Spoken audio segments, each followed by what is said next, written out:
Bonjour à tous, bienvenue sur Exceller, une série de vidéos pour vous informer et vous inspirer. Alors aujourd'hui, on va parler de banque. C'est parti!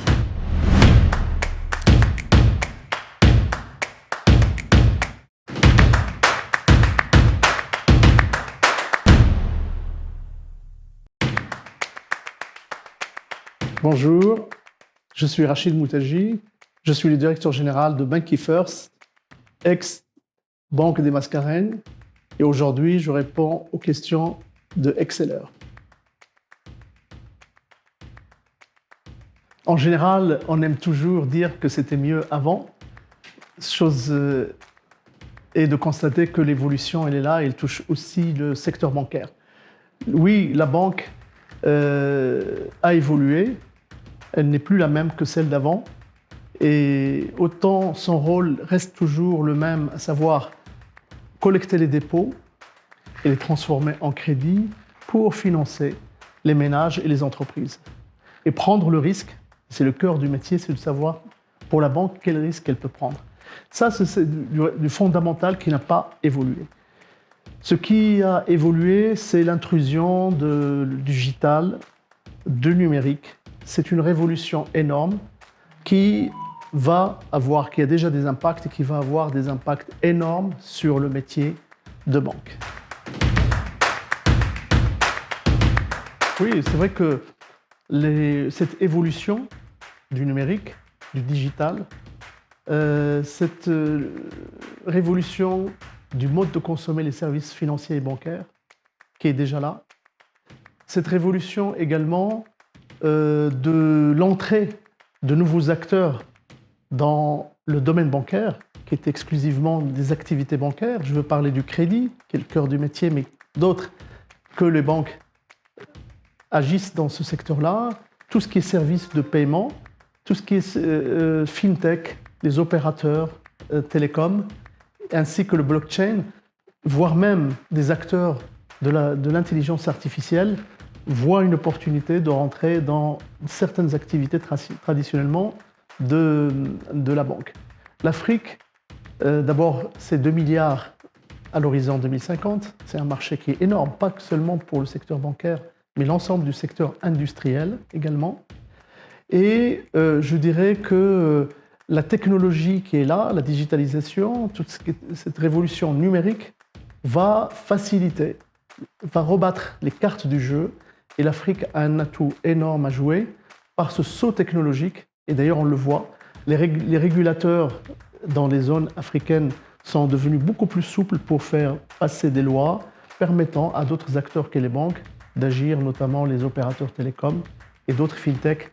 Mon souhait, c'est que le continent africain puisse faire émerger des acteurs dans les fintech, dans la technologie, et comme la population est jeune, je crois qu'il y a réellement une opportunité pour que ce secteur-là émerge et soit une chance pour le développement en Afrique.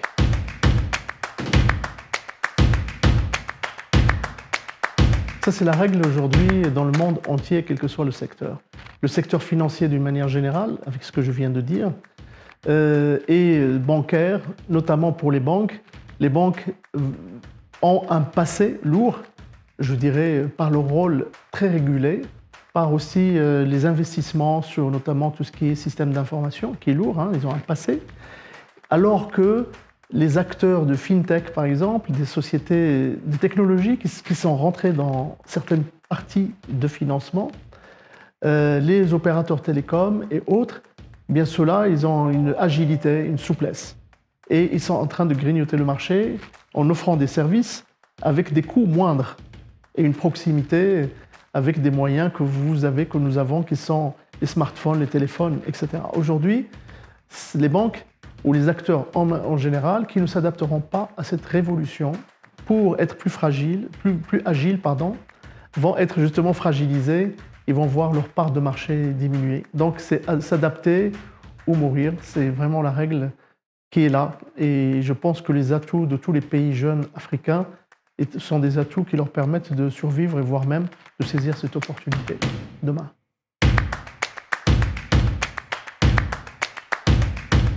Je pense que ce n'est pas vrai et ce n'est pas faux. Ce n'est pas vrai parce que les banques financent dans des secteurs diversifiés. Ils prêtent aux ménages qui ont des revenus faibles pour s'équiper en mode de consommation ou bien pour l'immobilier et l'accessibilité à une propriété. Les banques ou les institutions de microfinance prêtent à des gens qui sont extrêmement fragiles, c'est-à-dire tout le secteur d'informel, pour les aider à grandir et à se formaliser.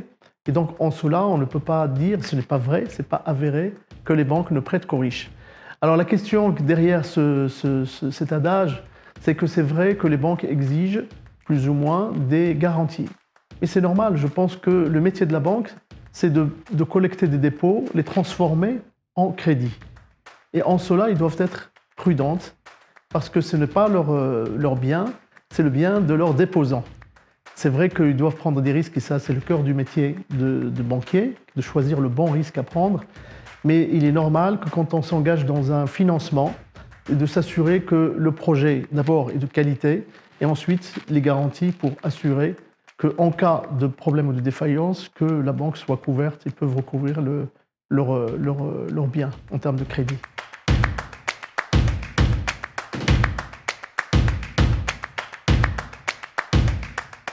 Alors, je vois plus le rapport entre une fonction exercée qui prend du temps, peut-être que d'être directeur général d'une banque, d'avoir des responsabilités, d'avoir à faire des choix, d'avoir du stress, comme tout le monde, et sa vie et son épanouissement en dehors de cette mission, de ce travail. Et donc d'avoir un épanouissement en tant qu'homme, père de famille, et puis s'occupant de sa santé. C'est vrai que le marathon est un sport, moi, que j'aime, comme d'autres sports d'ailleurs, et que j'ai eu la chance de l'exercer très jeune, dans un niveau de compétition. Alors ce que j'en retiens, le lien, c'est au-delà du fait que ce soit quand même un hobby et un plaisir, hein, justement, ben c'est la préparation, c'est la compétition. Ce sont des domaines qui sont dans le domaine de l'entreprise et de la banque notamment. C'est aussi l'endurance. Et puis, c'est aussi un domaine où on ne triche pas. C'est-à-dire que quand on court, on est face à soi-même et on ne triche pas. On ne peut pas tricher et donc on va jusqu'au bout de sa limite et on a tous des limites et le sport permet de les découvrir.